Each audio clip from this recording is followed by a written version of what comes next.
Hello and welcome to the Spooky Chris Podcast, episode, I think 28, something like that. I am Chris Ringler, author, general oddball, two-time short film director, guy not about town? I don't know what you call an introvert that doesn't go anywhere. Not going uptown? I don't know. My name's Chris. Hi. Welcome. If this is your first time or your last, welcome aboard. I'm just another jerk with a sort of a podcast, because everybody has podcasts these days, that or a YouTube channel. I guess I have both. I just don't support the YouTube channel because I don't think anyone wants to see videos of me. I don't want to see videos of me. I've only used the YouTube channel to kind of do a couple, like put trailers for my movies, and then a couple, essentially, I mean there's some other stuff, but a couple teasers for books. Because as I said, writer. I have written, well, technically speaking, I've written 20 books. 2 are set to come out next year already. Self-published. I'm a self-published writer, which I always feel like I have to throw that disclaimer in, because I mean, I'm not you kind of used to have some shame over it, but I'm not shamed anymore. But there's a difference. It's a different, there's good, there's bad. It's different. It is what it is. But yeah, so this is me. This go around, I thought I would kind of just yammer for a few minutes about conventions. I talk about conventions a lot. I love conventions.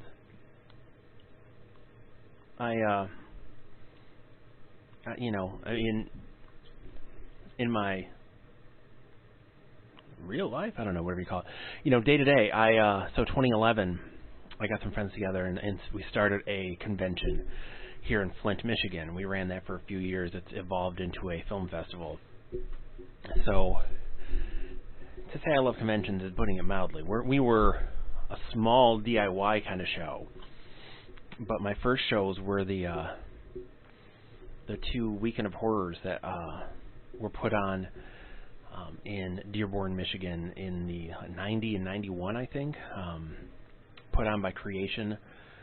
They were the Fangoria's Weekend of Horrors. They were pretty great. I've talked about all this stuff in my blog and on other podcasts that me and the folks with the Horror Collective do. But it's funny because I always have things to say about conventions. Again, because I mean, as a fan of kind of horror and sci-fi and weird things, it's a great place to meet celebrities and to get stuff and this and that and blah blah blah. But also, and I have that aspect, and I used to go, before I was writing, go to comic conventions, and I went as a guest once, or I wasn't even a guest, like as talent, I don't know what the heck you'd call it, when a friend and I put together a zine that went national for an issue called Goulash, and we went with our publisher for a couple of conventions, and that was pretty neat. The issues weren't out, but it was fun just to kind of go and experience that side of things. But once I started writing and stuff, I've been going, since, to support the art side of what I do. My writing, I take my films now. I usually have some kind of art for sale. So I've kind of seen all sides of outside. Okay, I've seen 3 of, we'll say, the 4 sides. I've never been the talent. Like no one's pulling me into shows. Like, oh my gosh, we need a Chris Ringler at our convention. But I've seen the other sides. From the fan standpoint, from the vendor standpoint, and from the quote unquote promoter standpoint, I guess, showrunner. So it gives me a lot of perspective. It's fascinating seeing things like, it's for years I have been saying that the convention, this kind of sort of industry, is going to just explode. It's going to collapse, I should say, and implode. Hey, good word. It's going to implode. Because it's just too top heavy. As a fan, I love, even as a vendor, I love going to shows that there's going to be a bunch of celebrities, a bunch of people I know. One, as a fan, that's going, oh my gosh, I can go and meet these people. Two, because it draws people. But I also understand that that's a huge cost, a huge expense on every aspect of them. But there are so many huge conventions that there's no way they could all exist. And the problem is that they're getting further and further away from these kind of fans for fans kind of mentality. And and hey, it's a business. All that stuff's a business. Me selling books is a business. So I get it. If you don't make the money, you can't keep doing the shows. But the problem is that it's more of a business than anything else. So anything that the fans bring to it is becoming, if you look at cosplay, is becoming an aspect that these conventions have kind of taken advantage of. They're like, yeah, come whatever, dress up, do whatever. And now suddenly cosplay has kind of evolved to such a degree. They're like, yes, absolutely, dress up these great things. We'll have costume contests, blah, blah, blah. But the costumed guests become another attraction. It's like a guest you're not paying for. Sure, they're starting to book the premier cosplayers out there, but that's still just starting. And you can get a lot of mileage out of just people that want to show off their skills, want to show off their passion, their love, their fandom. But you're seeing it right now with the Walker Stalker kind of thing. Is if you didn't know, there's a big Walker Stalker convention. It was kind of stemmed from the Walking Dead. When Walking Dead was such a huge cultural phenomenon, it's starting to taper off. And they won't just let that go, that TV show and all that. So it's starting to all wind down. Well, the conventions are starting to wind down as well. They had the Walker Stalker, then they expanded into kind of the heroes and villains, where they could kind of embrace other fandoms and kind of the DC television universe. But it happens a lot with these. The business side started to be more important than the fandom side, and that's the problem. I mean, so these shows get so big, and again, as a fan, I love going and just giggling at these people, like, oh my gosh, there's so-and-so, there's so-and-so, there's so-and-so. But also, it jacks up the cost on everything. So the convention's more expensive to go to. My brother-in-law went to an anime convention this last weekend. It was $50, and they didn't even really have. I'm saying this as a non-anime YouTube kind of. It's not my bag. But they didn't have like big, quote unquote, big guests, and it was $50 on a Saturday. That's crazy. When the big reason it's to go is are the panels, the parties, and to go and see the costumes and stuff, to see everybody. So you're getting it's more expensive to go. So you pay a huge, a big price to get in, but you're paying also to park. So you are, when we did conventions back in the day, you would rent a facility. You rented the place. Now the whole idea that you're renting the place, and I remember our first year, good grief, Flint doesn't really have a lot of conventions, and especially not bigger kind of conventions. Somebody did a couple of them that were good sized, more, I don't know, they felt bigger than ours, but kind of comparable. And so renting the space, is very expensive, and they don't necessarily get what you're doing, because you're like, oh cool, we need this thing for X amount of hours, and they're like, wait, it's X for, it's $800 for 4 hours. Well, no, we need it for a day. Oh, well, we don't have that price. So it's it's rough sailing to try to get to that kind of get these people to open their minds kind of around here. But so you're paying when you rent facilities, cool, you have it for X amount of time, you have X amount of space. That's what you have. My assumption would be we'll have parking as well, because there's no point in having it if there's nowhere to freaking park.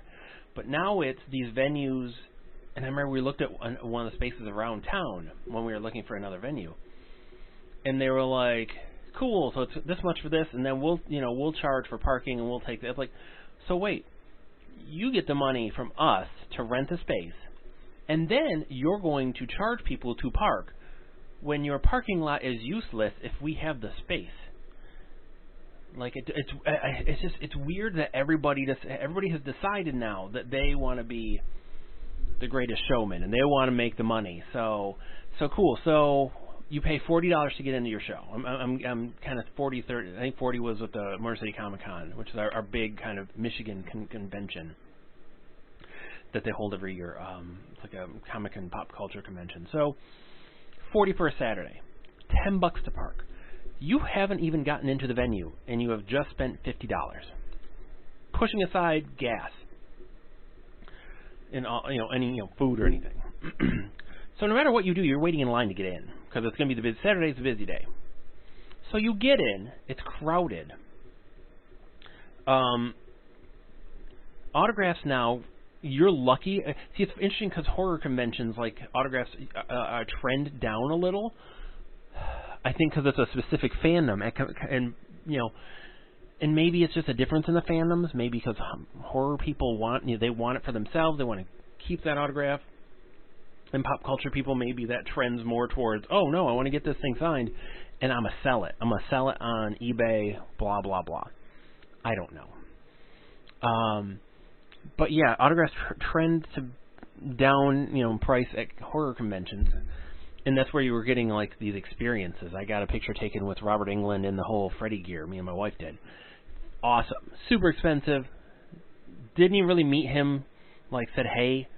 But it was great. It was a fun experience. And now suddenly, we did one with Sid Haig. That's the only time I ever really met Sid Haig was we did a photo op with him as, oh my gosh, his character from House of the Corpses and Devil's Rejects. I just can't think of it. Captain Spaulding. And so that's kind of a new twist that conventions are doing in horror specifically. But so you're going to go in and autographs. You're lucky if you get $25. Most of them are 40 and up. If it's a premium guest, you're talking about $100. If you want one of those photo op things where it's a bunch of people together, it's $150 or more. So if you're there for the celebrities, it's a ton of money. A ton of money. And it's just funny because it used to be cool because you could interact. Like I'd met Tracy Lord at one of those shows, and super sweet lady. Went up, she was giving out just kind of old stock she had of her own merch, and gave me like a calendar, I think, and signed a laser disc of. Trying to see it, I can't. It's on the wall. Skinner, the movie Skinner, she's in. So because I had Ted Raimi had signed it, and she signed it, and talked to her for a couple minutes, nothing deep. But you used to be able to kind of talk to people and stuff. Like the big curmudgeon was Billy D. Williams, because people would always want him to sign Colt 45 stuff, and he was like, just no. And he was one of the first ones where and I get it, if people tried to take sneaky pictures and they would just shut you down, nope, get out of there. Because it happens a lot too. It's I get some of the things, the pricing. To me, is a reaction to fans flipping their autographs. Oh no, just sign it your name, and then they'll flip the stuff. So I think the celebrities kind of caught on. Crap, I'm not going to sell you my autograph for $25 and have you flip it on the internet for $30. That's stupid. And then fans being sneaks and trying to take sneaky selfies with them or just sneaky pictures and not paying. And again, you'll get it's funny because you'll get super cool celebrities that down to earth understand, hey, without the fans I'm nothing, and they'll take a picture with you for free, whatever. They're just super cool. And then there's people that are in it, it's a business. They don't care about you. They're like, oh hey, what's up? They'll sign something, and you've always got that. You've always got that with everything. But so you're going to go into this convention, $50 just to get in the door. And then you're dropping, say there's two celebrities you want to see, one a premium and one an okay guy. That's about another $100. So you spent $150, and you've only been there an hour at most. It could be a half an hour if you hit it and quit it. And I mean, half the fun of conventions is looking at the art, the artists, the craft stuff, the merch, Funko Pops are big right now, so Funkos, but you kind of, you get T-shirts, posters. Back in the day, posters, I would just die like, oh my God, there's a poster for blah blah blah, like these movies you've seen and never seen posters for. So it's become this expensive thing, and it's not as if let's not joke and lie to ourselves here and pretend as if the economy is great, despite what they say. People have to get second jobs and like these side gigs and stuff, and it's a gig economy. So to think that you just have a couple $100, $300 to just to kind of blow is crazy. And I get the idea that it's something special. It's like, oh, you're to save up for it and blah blah blah, and that's great, and people do that. But the problem is there's conventions all the time, and assuming that Jane Smith, this fan over here, is just going to go to that one show, and that one show is going to encapsulate everything she wants, and she's just going to stay for that show is crazy. The problem becomes, because then fans have to start making hard decisions. And when fans have to make hard decisions, then everybody starts, it's a bummer for everybody, because all the shows, some shows are gonna bring them in, some aren't. And then so everybody wants to be bigger. Well, we have to have the biggest guests. We have to have all the guests, because then people will come to us. So what you're seeing is kind of like our middle class. Like there's a few small shows like we used to do, and then there's mega shows. There's not medium shows anymore. There's very few. I can think of there's a Extravacon. There's one in my region, and they do well. Like gosh, he puts on a ton of shows. I did one of them, and he knows his market. He knows he gets pretty much the same guests. But it's still kind of neat. Like it's fun to just go to them, because again, like if there's no guests that you like, you can go see panels, you can go watch movies, you can go. I always got a kick back in the day of meeting artists. Like I'm tired of being sold to heavily. Like it wasn't, hey, how's it going? And you're just looking at somebody's stuff, and it's like, hey, if you buy 2 of this, it gets that. Blah, blah. Like I hated that when I'd set up to sell books, and I'd get next to these people that were carny barkers that would just yell at people, like trying to force them or convince them to buy stuff. And my theory on my stuff's always been this: if you want it, awesome, I'm all in. But if I got to talk you into it, there's no point. Because I don't want you having buyer's remorse and going like, oh, this book is so bad. Like, I don't want to sell people things that they don't want. If they're into it, if they're open-minded, awesome. Like I say, I'm all in. It's weird for me to, like, when people say, oh, what's your favorite book? What's your best book? Blah, blah. I just don't know. I wrote them all. I don't know. I have ones that kind of mean more to me, I guess. But, I kind of dig them all. But, yeah, like, I could never get into being the carnival barker kind of deal. Like, that just weirds me out. It'll always weird me out. But conventions are just, to me, so they're eating themselves, because it seems like all you see are big conventions, and it's so expensive. So cool. So you made your money on the people. That's great. If the vendors, my experience is, if the vendors don't make money, you're screwed. Because the vendors are the ones that are going to spread the word of the gospel. They're going to tell people, like, this is a great show. You need to do it. Like, this is great. That show sucks. Don't ever do it. Don't deal with them. They'll make or break your show, because they're the ones in the trenches that are going to put the word out whether you're worth it or not. So if they don't make money, you're screwed already. You got to treat celebrities well. You want them to make money. Absolutely. Because, again, if they don't make money, the agents start, and managers start talking and like, yeah, don't bother with that show. They don't pay you, or they don't treat you well, whatever.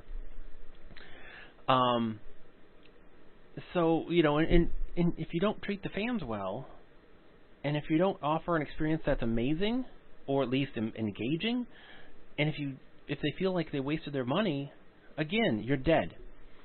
So the way we did our shows was we were kind of low dough shows. We would charge $10 to get in, no parking, and we ran all day. You come and go as you wanted, and we'd get who we could afford. But in saying that, we had Christine. We had Daniel Roebuck. We had the first Jason. We had Eileen Dietz, who played Pazuzu. Like, over the years, we had some great stuff. Like, they were all compelling and great people. Were they the A-listers? No. But the thing is this. You forget about fandom. Is one, fans know everybody. If they love it, they know who these people are.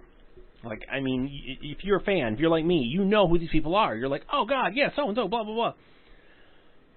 So you're appealing right to the heart of the people, and yeah, you always want to see the big names. But the thing is, the big names cost a ton of money. We looked into Bruce Campbell, and he's like $30,000 for 3 days. It's the same thing we heard, and this is years ago. We heard this. Robert Englund, the same thing.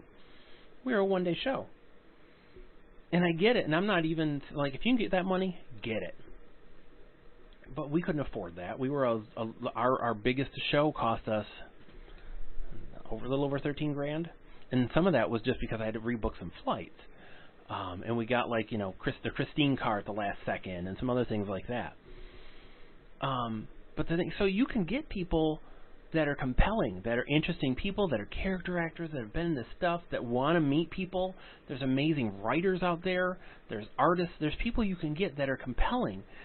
And you're not paying a fortune. Like, that's the thing, is you want to build a show that makes sense. That's why I miss there being smaller shows. Smaller shows that, there's definitely small shows, but most of them keep the same guests because they know them and they can get them basically for free. And I wish that some of these places would invest in themselves and get a name or two. Not even a big name, just a name. And change the rosters up. Like, change your guests. Like, even if you get the same guests, like, have a big enough roster of regulars that you can kind of swap them out. Again, so it's different. So you're not going to the same thing over and over again. It's crazy. As a fan, that's what I want to see. I want to see different things. I want to see different faces. I want to see, I don't want to see the same thing. Oh, cool, it's the spring show, it's the fall show, it's the summer show, it's the winter show. Hooray! It's the same thing we saw last year. I'm gonna go and get some comics and go home. Like, and you want to price it. To me, our price always had to stick around at a point where I want my vendors to make money. I want to make good money. Like, I want all of the guests pretty much have guarantees and stuff. And if they don't, then again, you want everybody to make money, but you want the vendors to make money because you want them to be happy. And to leave like, whoo, yeah, no, we made really good money. We're happy as clams.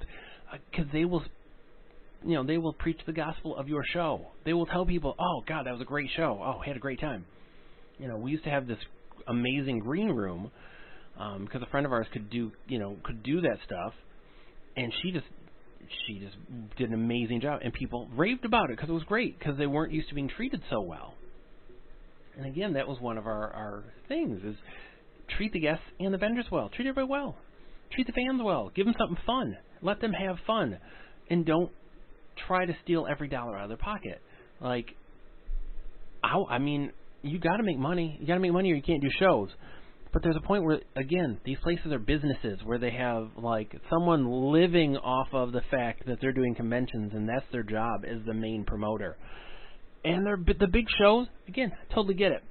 Because those are huge. That's like, we have 40 guests and we get 2,000 plus people. Shit, that's even lowballing it. Like our Motor City Comic Con gets 50,000, something like that. I don't know, like a ton of people. So I can see where you would need to this point where it kind of you have to kind of have people paid, and that's fine. But so much of the heart of these conventions is gone. The fandom. It was funny because that one my brother-in-law went to this weekend, they drive me crazy. It is the sloppiest looking show I've ever seen. The kids love it. And I admire the fact that they're on an app. I know I went to StokerCon this year. Like, I liked that they were kind of, you could jump on an app and like see what panels and stuff you were going to go to. I think that's great. I wish the apps didn't try to bleed you dry because that's crazy to kind of afford that. But it's a move in the right direction. But man, that one this last weekend was just so sloppy. And I remember going there trying to help, just go with them and kind of hang out and stuff. And couldn't find anybody like volunteers that gave a damn. You couldn't find anybody in charge. It was just so spread out and sloppy. I don't know how. I don't know how you. It'd be like trying to put the blob in a box. Like, I just don't know how you would do it. And that kind of stuff drives me crazy. And I just didn't need us, and I don't need Be Everything convention. Like, I love horror cons. Like, even when I would do them and don't make money, because Lord knows I don't make a lot of money at these shows, if any. it's just fun being around creatives and people like into what you're doing, and it's if you do enough shows, like, it's a family. You see the same faces, the same people. I've made so many friends at conventions as a vendor, and it's great, and it's truly like one of the, you hate putting out money like that and then not making money, but the people you meet are I mean, and it sounds kind of silly, they're priceless. You can't put a price on them. One of the few things because I'm too close to our shows, so I don't know what I can, I never have an ego about it because I'm like, I don't know what it means. But I will say, like, we brought a bunch of people together, and it was cool because we've always been able to kind of help support the people, the creatives that are in this area, in this region. And that's what I love about these shows. That's what I love about shows, is you can do that. There are so many creatives, so many artists, so many writers, so many actors who just want to do shows, just want to meet people, just want to make a little extra money. And everybody can work together if they all work together. If people realize that you're not in it for the money, if you're trying to do something cool and you're trying to help them, they're trying to help you, like, everything works great. And, conventions are so out of touch with people and with, like, this, like, like fans have to kind of make it their own deal. And again, like, the cosplayers make it fascinating. The performers that'll come. I remember going to Motor City Comic Con. There's some guys that would just went around dressed up like in white suits and Star Wars outfits, and they were playing music on like guitars and stuff. And they were an attraction on their own, and they just came as guests, like as fans. And now they kind of do shows and stuff. So the conventions are their own animals. It was always weird to me because I couldn't control the experiences everybody has. Like, you can it's kind of like you can set the table. But if people don't like the food, or if they love the food, that's not on you. You can't control that. You can only make the food and put it out. We can only make the convention, put it together, try to run it the best we could, and hope for the best. But if people had fun, if they had sex, which someone did, if they had a terrible time, there's some things we couldn't control. I remember there was somebody that was wanting to know why, like, was mad and why didn't we decorate for Halloween and this and that. It's like, because we're a convention, not a haunted house, and they just didn't get that, which some people don't, I guess. But I love these things so much, and I hate to see that we have kind of crushed smaller shows to such a degree that they barely exist, and fans don't pay any attention.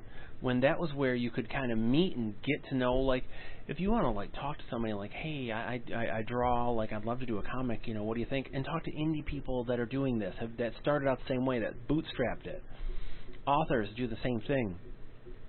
Actors that are local actors, regional actors, filmmakers that are regional filmmakers and local filmmakers, people that, like, are in the trenches. They're not professional in that they don't make a living off of it, but they're doing it, and they have turned from fans into doing what they love. That's so important and so, like, amazing. But a lot of these folks can't afford to go and pay, straight up $300, $350 for a table for a weekend. Because if you're not making it back, that's a lot of money. A lot of money. And the smaller shows give those people an audience and give them a place to meet people and to talk and to meet each other. And it's a shame. It's a shame because, again, you're watching all these super conventions and these big shows which have turned into kind of Pac-Man, just trying to get as much money as they can. They lay out a lot of dough to put it together, but they're just, gosh, I don't know how many stories I've read where people literally have trash bags full of cash being exchanged because there's so much money. And it's a shame because it's not as much about being, the fans. It's not about, like, giving them those experiences and those things that they're going to remember for the rest of their lives. It's giving them a photo op that they'll have the photo. It's great. It's amazing, but they won't have an experience, and it's a shame. And hey, this is my longest podcast I've ever done. As you can tell, I'm extraordinarily passionate about conventions, this whole scene. But again, my name is Chris Ringler. This is the Spooky Chris podcast. I am a writer. I have an ocean of books out. If you found this, I assume, on my website, spookychris.com. You can find all of my archives for my blog posts, for all of my podcasts, and you'll find my haunted bookstore with all of my links to all my books. If you like what you hear, check a book out. Give it a whirl. I write kind of generally creepy stuff with a few fairy tales and some kids' books thrown in for good measure. But thanks. You take care, and I will talk to you soon.